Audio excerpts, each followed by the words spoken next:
adventure I had foreseen.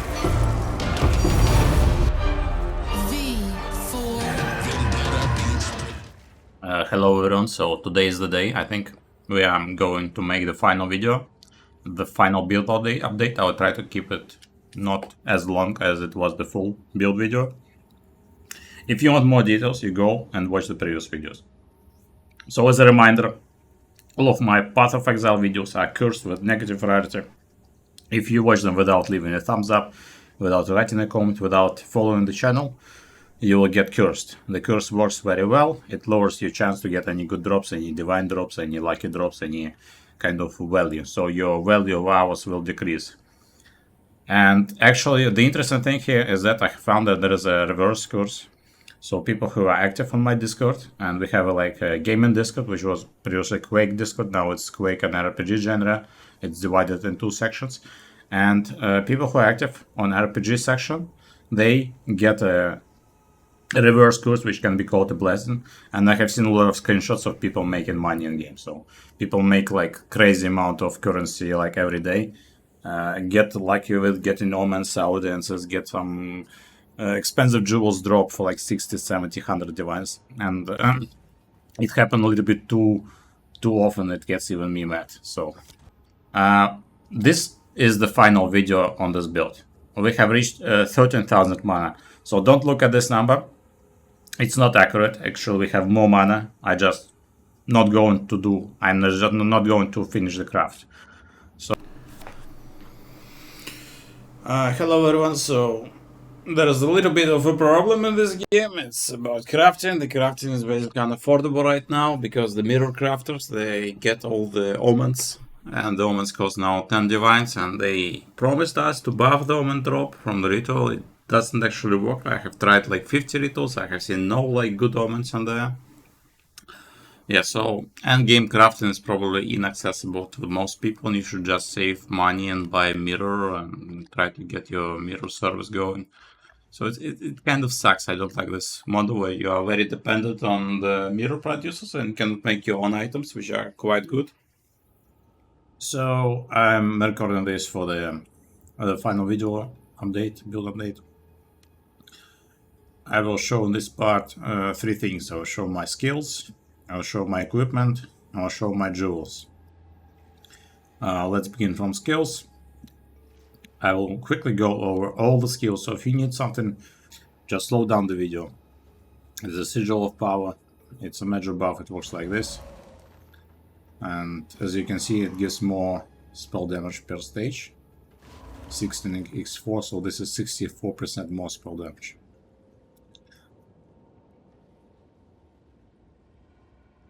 This is our Archmage. The quality is a must-have on all jewels, so on all skills I will not comment on this, but you want to have a corruption +1 level. So +1 level gives 9% more damage per 100 mana. This is what you need.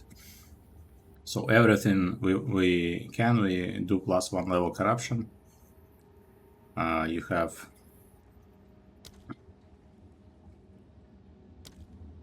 so this is one of the best, I think, support stones here, and you want this one.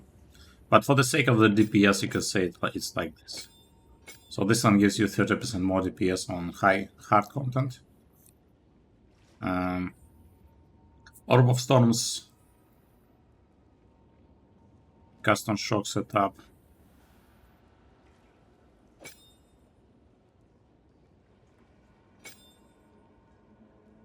And activity. Flame Wool, Blink. Soul Offering is the buff. Okay, that's it for the skill gems. Now I'll show you my gear. I will quickly price check everything so you can see how much it costs. Why there are no results.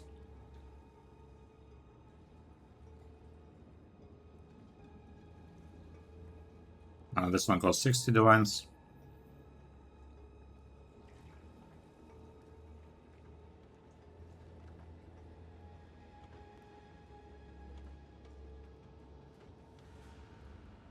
This one costs 40 divines.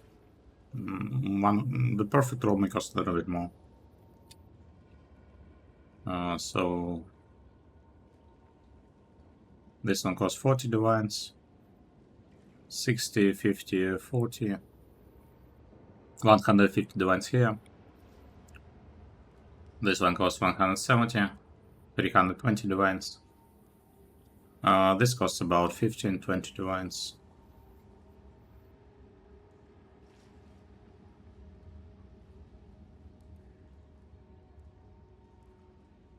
I think this is about 20 divines. But I specifically need cold rest, so that's why I wear it. Otherwise I would get a better range. So these three things I crafted, and this one is also crafted. I would say this one costs 175 divines, maybe 200 divines. So it's not a middle grade, but it's like the best one in game only gives like 28% more DPS than this one. So it's not that big of a deal. And it costs like 3 times cheaper, okay, so I have crafted this myself. These three things I have crafted with omens when omens actually cost something affordable. So let's start from boots. We have 290 ES and we have intelligence and 2 max res. We have 1 max res. So the thing is, there are no such boots on trade. I would value them around 200 divines. You cannot possibly purchase that. You need to have some luck and some craft, and I have used omens here for like 60 or 70 divines when they were cheap. So I did like 10 rolls with omens. So these gloves I have tried to price check yesterday. I think they cost about 80 divines. I bought them for 25. I have tried to recraft them. Okay, so it's very hard to buy gloves with high intelligence and 2 max res, and then you want max mana, and then you want double energy shield. So I wasn't lucky with the rolling flat energy shield, otherwise they are good. So this costs like 80 divines. If there was a flat energy shield here instead of accuracy, that would cost 250 divines easily. So this is probably the most expensive item I have crafted. This is max roll, max roll, max roll, max roll, and max roll. So it can be slightly better. The mana could be tier 12. But overall, this is like...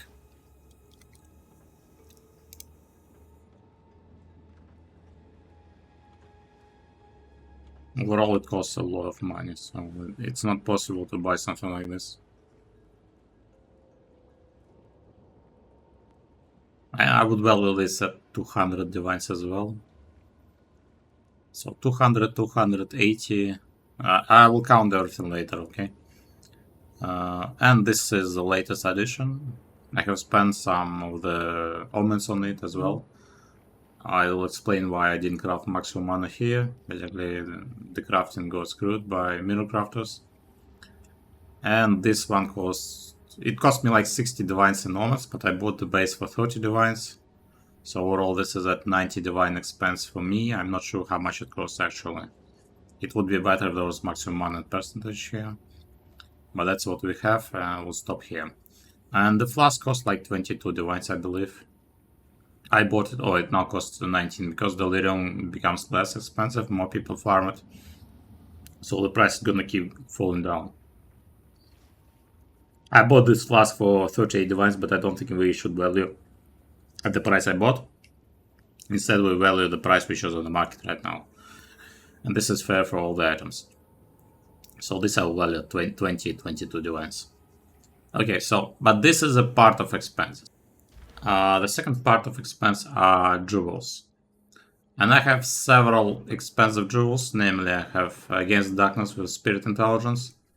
I have again From Nothing with Resonance. So a combination of those two jewels allows us to pick 5 nodes here, which give us 20% intelligence scaling, which is great for the int stacker, and it gives us 60 spirit.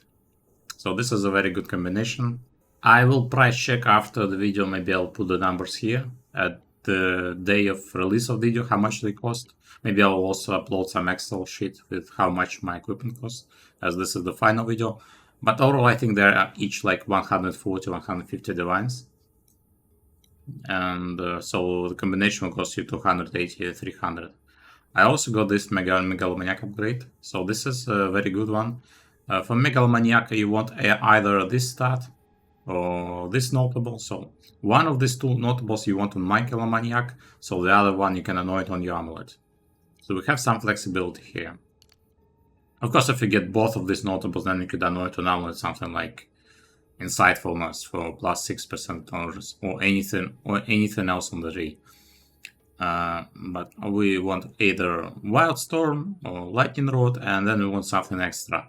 And for the extra, I got Mana Blast, and this is one of the best notes for the extra on Megalomaniac because it frees us 3 points. And the 3 point free it allows us to take an extra jewel socket.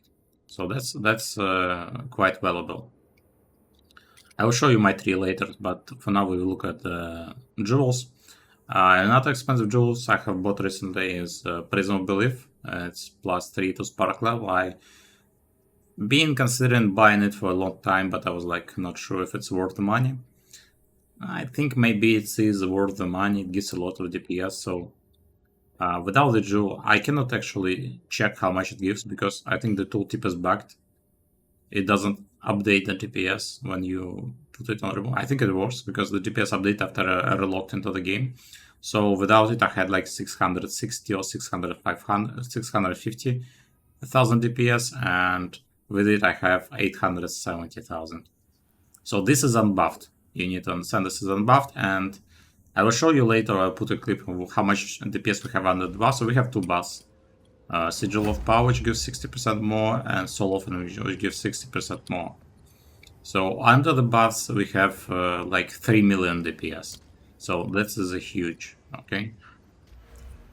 This doesn't count the custom shock damage, of course. It doesn't count the shock. It doesn't count the lightning rod scaling. So this is just the tooltip DPS. You need to know this. So I think we have one of the strongest builds in the game. So I have showed you my unique jewels, right? We have, I have this one. This costs 25 divines. So this allows to pick up those nodes. So I have one unique jewel, I have two, I have 3, 4, 5.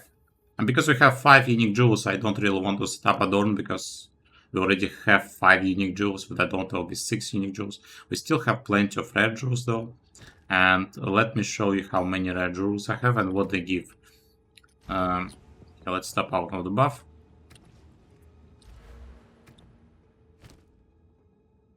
So we have a lot of jewel sockets because we pass through the attribute nodes for the most part. We don't go much into the tree.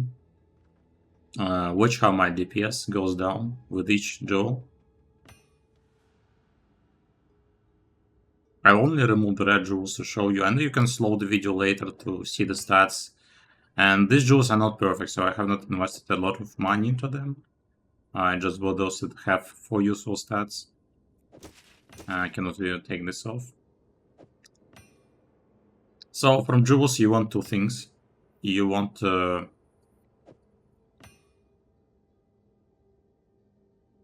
yeah, so we have 8. 9 with this one.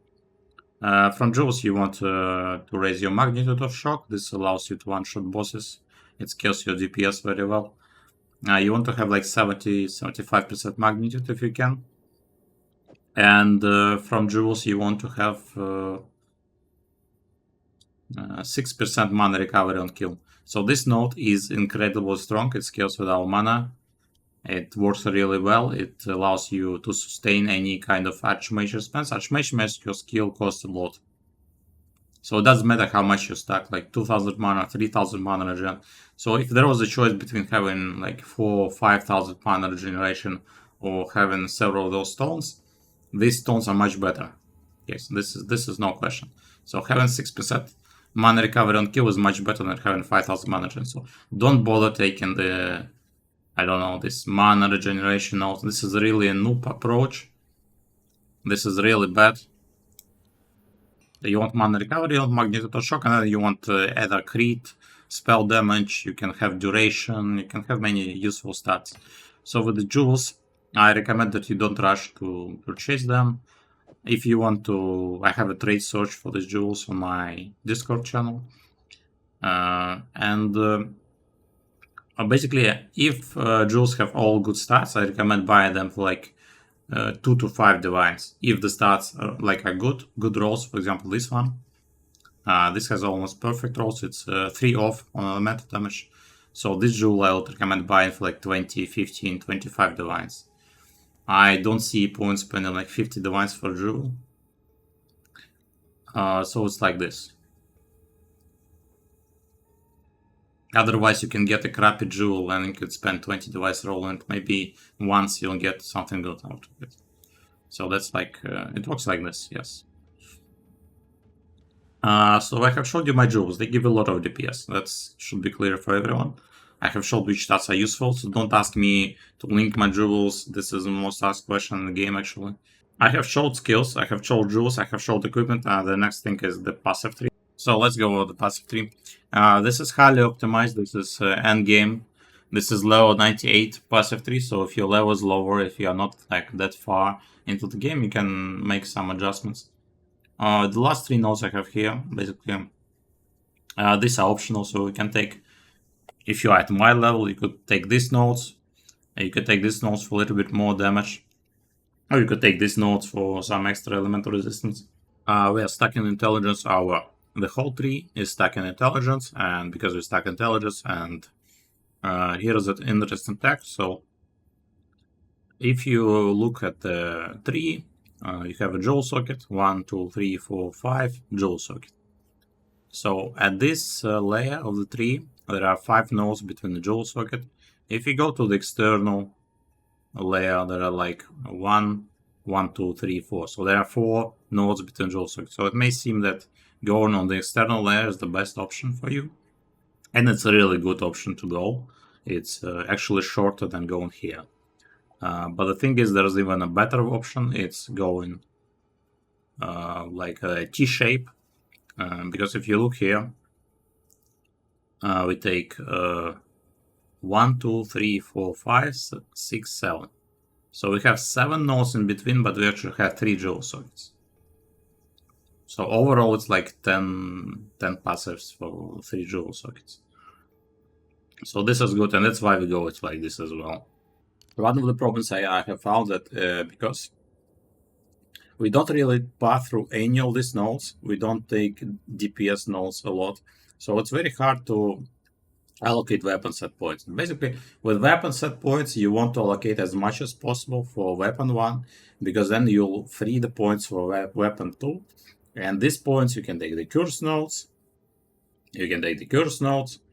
and you can take some juicy cooldown reduction nodes. And I have actually managed to take all of these nodes. So, you know, before in my previous tree, I have dropped these curse nodes to take this cooldown reduction nodes, and this is very good because it allows you to blink faster.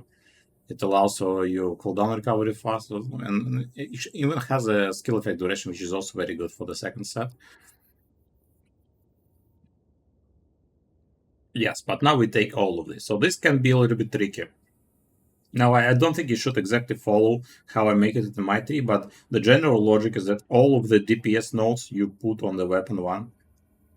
So this node we put on weapon 1, this node we put on weapon 1.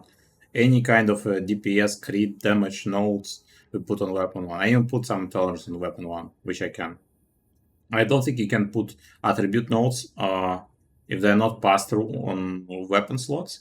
I wasn't able to put jewel socket on the weapon slot, so that's why it's a little bit tricky. So this is exactly going for the weapon 1 slot, the penetration. You don't need penetration when you're buffing yourself, when you're not DPSing.